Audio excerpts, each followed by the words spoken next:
I've been focused so much on this Goodman unit over here since it's brand new and I just got through installing it last week, and I'll make a video about that unit, that I've neglected the smaller unit. And one of the things that tipped me off that something might be wrong with this older York unit is that it didn't seem to be cooling very well. It seemed to be running for a very long time. And this unit feeds the master bedroom upstairs, and the larger 3-ton unit feeds the rest of the house downstairs. This is a 3-ton 18 SEER, and that's a 1.5-ton, probably 13 SEER, maybe a little bit lower than that. Good reliable unit with a Bristol compressor, but I woke up the next morning and the air conditioning was running and I had no airflow, no air coming out of the vents, no supply air. And I thought, oh boy. I ran out here. I thought to myself, oh gee, I had problems with this unit, now I've got problems with that one. I found the suction line completely iced over. And this is one of the problems with these lines, is the insulation just rots over time. So I've got to replace all of that. It was caked in ice. The accumulator inside was caked with ice. So I knew I had an issue with this thing. So the first thing I tried was replacing the air filter. I thought I didn't have any airflow on the indoor coil. That's usually what happens with these things. You get a blocked up filter, there's no airflow, and you start flooding refrigerant back to the compressor. That unfortunately did not fix the issue. The issue with this machine here is it's just really low on charge. I've got my gauge set all hooked up to measure my superheat and subcool. It's an R22 system, and we're running really high superheat, 62.4. Target superheat today is about 22.4 degrees. I took the indoor wet bulb measurement and outdoor dry bulb, manually entered that into the digital gauge set, and it came up with a target superheat of 22.4. So this thing is really low. You can kind of tell by the way the compressor is sounding. It doesn't seem to be under that much of a load. And the suction line is just barely warm. In fact, there's not much delta T across these two between liquid line and suction line. It's basically ambient. There's just pretty much nothing going on here as far as refrigeration. So what I need to do, I went ahead and took the good old shop vac, popped the cover off of here, and cleaned everything out on the bottom. I had a bunch of straw and dirt. It was basically a miniature microclimate down there. I cleaned off the bottom of the condenser coils. I'm going to eventually raise this thing up with rubber pads, get it off the ground to keep that from happening again, and pay more attention to this unit for now on, now that this unit's running properly. And now that I've gotten everything all cleaned up, I'm going to go ahead and top off the charge. I got a brand new R22 can here sitting on the scale, and we're zeroed out.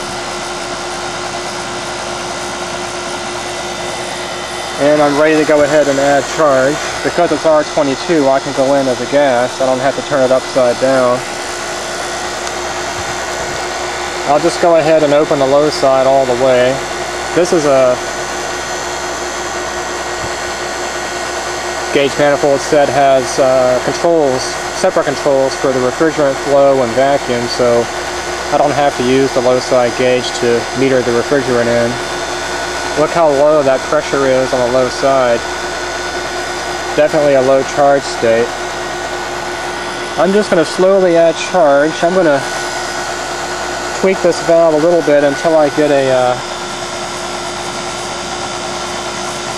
slightly increasing rate of refrigerant flow. I'm going to put in a few ounces at a time. You can hear the compressor changing tone.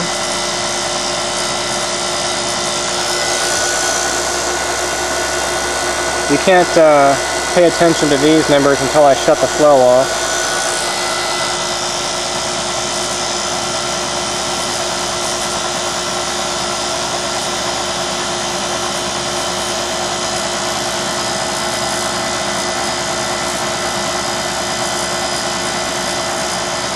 I'll just go ahead and stop at 4 ounces for now.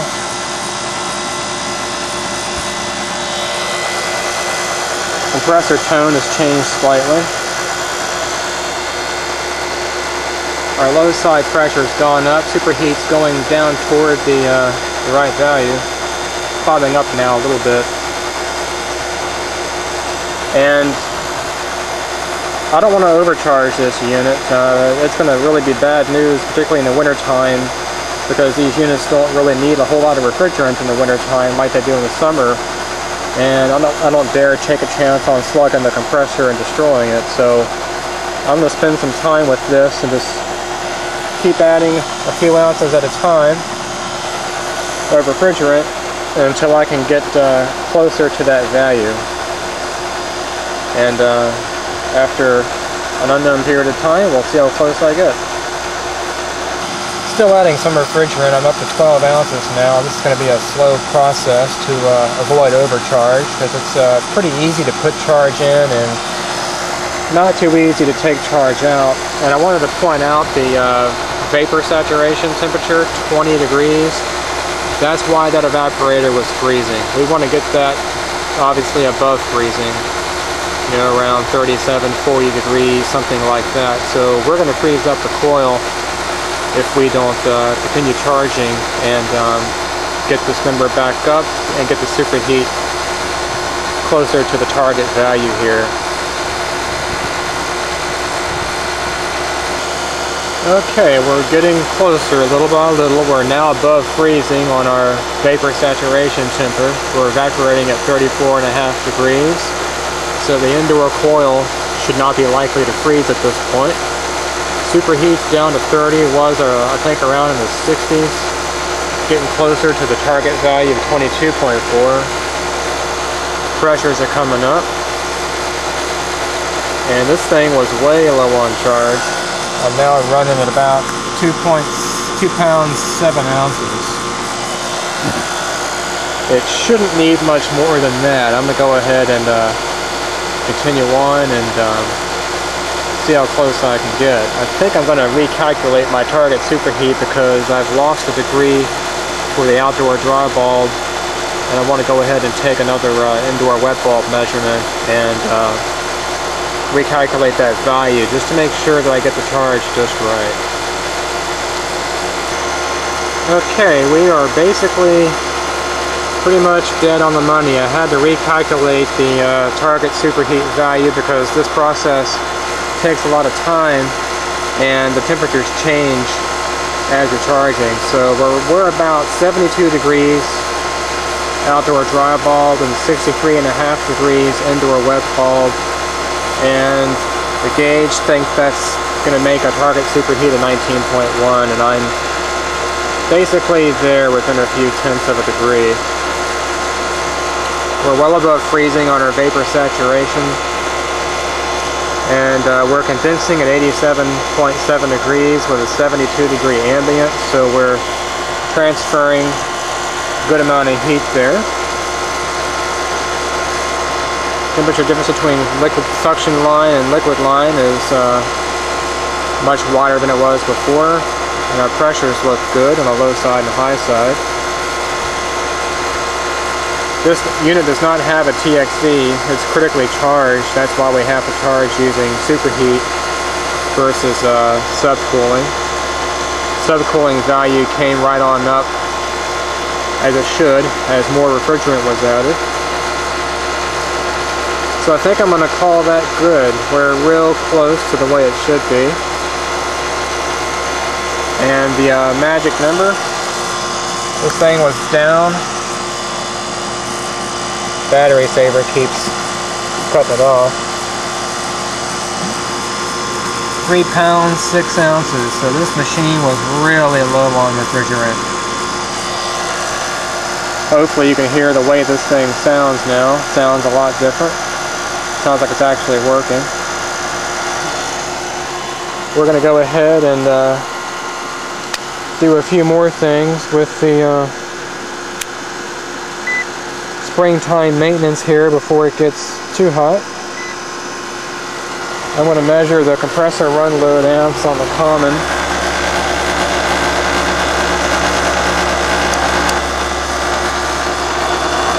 And we're about, you can get rid of the glare, 3.8 amps for the compressor. And 9 amps is the actual specification, so we're well below that. You don't have to run 9 amps on this thing. Just because it's running low amps doesn't mean that there's an issue.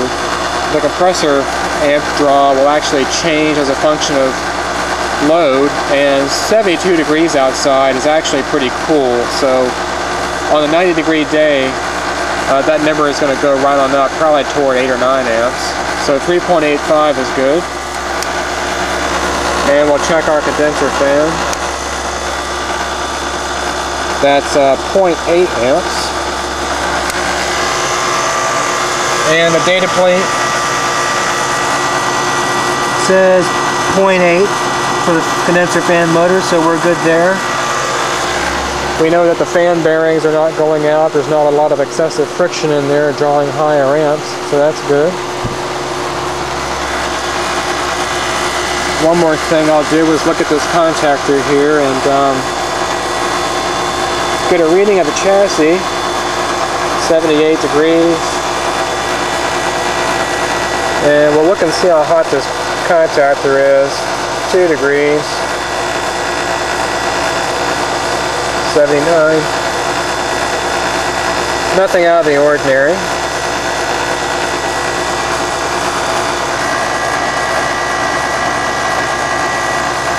And then we'll go ahead and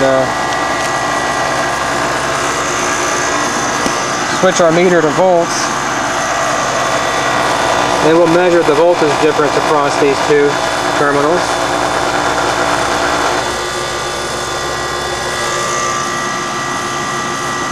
And I don't read anything. So, because there's no voltage drop, or very little voltage drop across these terminals, I know that I'm making reasonably good contact on here. The contacts look okay. They're not discolored or anything. When the unit was off, I did see some pitting and scoring, but nothing out of the ordinary for such an old unit, so I think the contactor is good. When I shut this thing down, I'll go ahead and take a measurement of the run capacitor and make sure that we're okay there. And that'll be pretty much it for the springtime maintenance for this machine.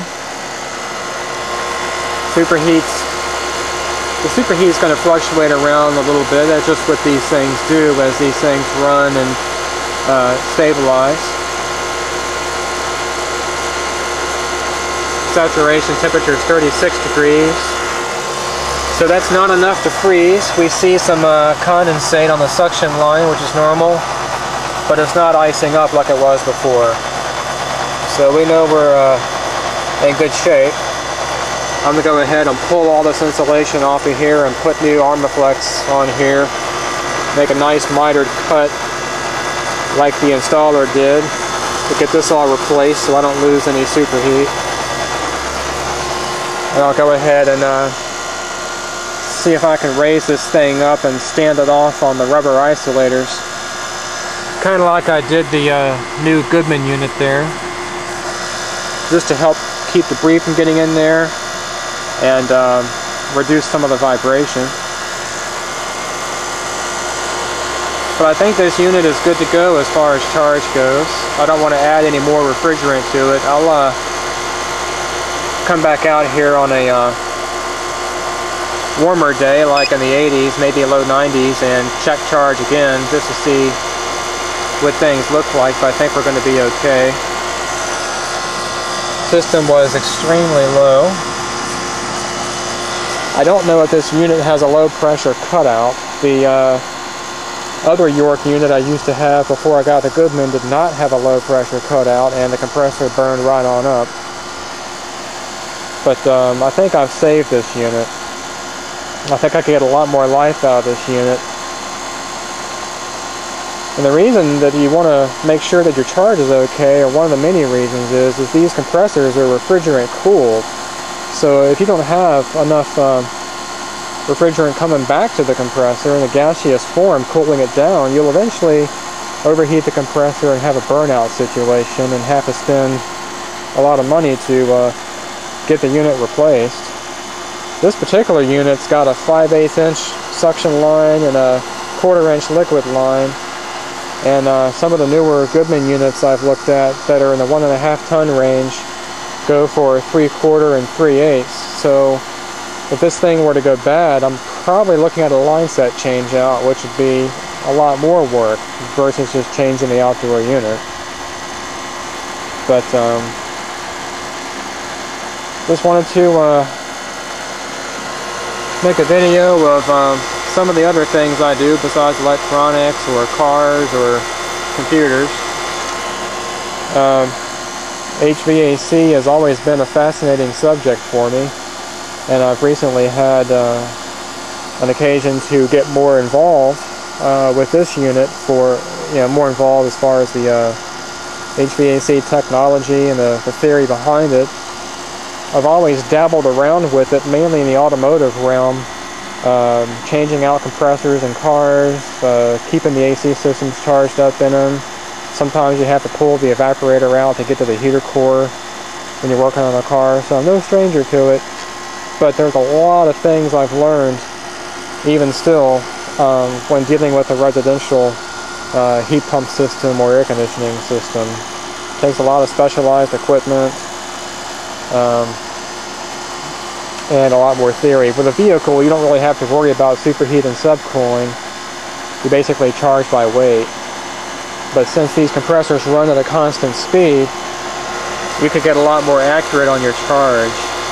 The compressor runs at a constant speed, and there's basically constant airflow going through the condenser, whereas on a vehicle, you could be stopped at a red light and have no airflow going through, or going down the interstate. So all those variables with an engine, the engine speed and the airflow through the condenser on a car, there wouldn't be any way you could charge with superheat or subcooling. So I really haven't paid too much attention to the theory behind what these numbers actually mean. I just basically go by pressures, or I'll charge by weight. So I've made quite a bit of an investment in the tools and everything, but the rationale behind that was that with one gauge, since it's digital, I can look at about 50 different refrigerants with this thing, and not have to have a whole bunch of different gauges around. And you always need a refrigerant scale no matter what you're working on. The reason you can't use a household scale is this scale is accurate down to 1/10 of an ounce. So you can get very, very precise when you're measuring in the refrigerant. And you pretty much have to be when dealing with charging up your system. 1 or 2 ounces over, and you could be in an overcharge state. The supply air coming out of the upstairs bedroom there is nice and cold, so I think I'm going to be in good shape for the summertime, be nice and cool at night. And now that I have a new outdoor unit here from Goodman, it's a nice 18 SEER unit, I'll be nice and cool downstairs as well too. I'm still not finished with the Goodman. I've got to basically adjust the charge on it. I'm a little low on my subcooling. This is a TXV system. There's a TXV in the outdoor unit as well as the indoor unit, and I'm a little low on this one, but so far it's running really good and it is cooling. So I'll probably make more videos of these various projects as the need arises. Hopefully there won't be much of a need, but the main thing you can do as a homeowner is keep the outside coil clean so there's not a bunch of debris in here, so you have good airflow coming through. And go ahead and shut off your disconnect, lift off the top cover, and get all down inside the pan there with a shop vac of some kind until that pan is nice and clean, so there's no debris down in there absorbing moisture and blocking the drain holes. There's drain holes on the bottom of these things, and when they get blocked, the belly pan here will start to rust out. I don't know whether this machine has a leak or not. The machine has always put out okay supply air as far as air conditioning. It's always run for a long time. I've never looked at it as far as the refrigeration system goes. I've been in this house for 15 years, and when I bought the house, the unit always ran like that, so I never had any reason to suspect anything wrong. There's no oil coming out of any of the fittings in there. 9 times out of 10 what happens with these is the accumulator starts to rust because it collects condensation, just like you see on the suction line there. In a heat pump you got an accumulator. You don't really need those for a straight up air conditioning system, but the accumulators will eventually lose their integrity, get a pinhole leak, and you'll have a slow leak. When I cleaned this unit, the accumulator looked okay, everything was nice and dry. I do need to invest in a sniffer to make sure that everything is nice and tight, and if I do have a leak, go ahead and pull the charge out and fix it. I just don't want to keep dumping in charge. That's not going to be the environmental thing to do, plus the R22 is really expensive. But I'm pretty happy that I could get a lot more life out of this old unit. I think this unit is from 1996, maybe 1995, and so far there's just no reason to get rid of it. So I'm going to get as much life out of this thing as possible and enjoy some nice, cool air-conditioned air for the summer.